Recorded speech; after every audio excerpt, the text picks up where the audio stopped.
Write x squared minus 6x plus 11 in the form x minus a all squared plus b, aka completing the square. So to do this sort of question, you can use a little square to help you. We're trying to get this so it kind of makes a square. So how am I going to do this? Well, I need an x here and an x here to give me x squared. And then how am I going to get a minus 6x? Well, I need both of these lengths to be the same to give me a square. So I need to split up the minus 6x into minus 3x and minus 3x.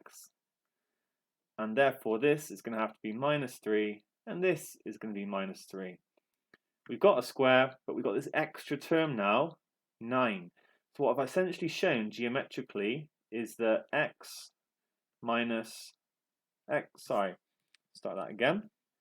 X squared minus 6x is actually equal to x minus 3 all squared, but I need to minus 9 because when I expand this out, I'll get my x squared, I'll get my minus 6x when I do double brackets, but I'll get an extra 9, so I have to minus 9 as a consequence.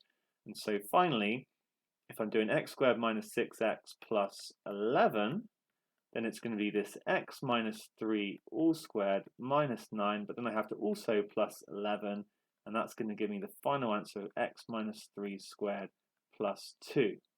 At the end of the day, you essentially just have whatever is here, and that's what goes in the bracket, and then you minus that thing squared, so minus 3 squared. But I've tried to show it geometrically, and it might just help you remember it, how to deal with it. Okay, why do we complete the square? It's for a number of reasons, including generating the quadratic formula.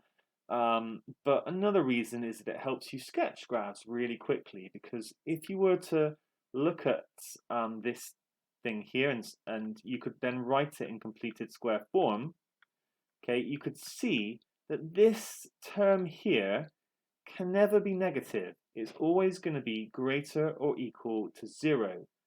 So that helps us work out the minimum point. The minimum will be when x is 3, because that makes this bracket here 3. The minimum will be when x is 3. And what will y be when that's the case? It's going to be 2. So the smallest that y can ever be is 2. Because, and that will be when x is 3. For every other value of x, like x is 4, you'll get 1 squared, which is 1. You'll get a value of 3. So you basically have to change the sign of this and keep this one the same, but I've tried to explain why you do that. So we go along to 3 and 2, and we get our turning point. We know that it's a parabola. It's one of these things, a happy parabola, because it's like a positive x squared. The only other thing to be aware of is the y-intercept, which is going to be 11, because that's when x is 0. So it's going to come down, it's going to come back up. Okay, so I don't think you get a mark for this by the looks of it, but I would label that as 11. I've got my happy parabola, and then I would label the minimum as 3, 2.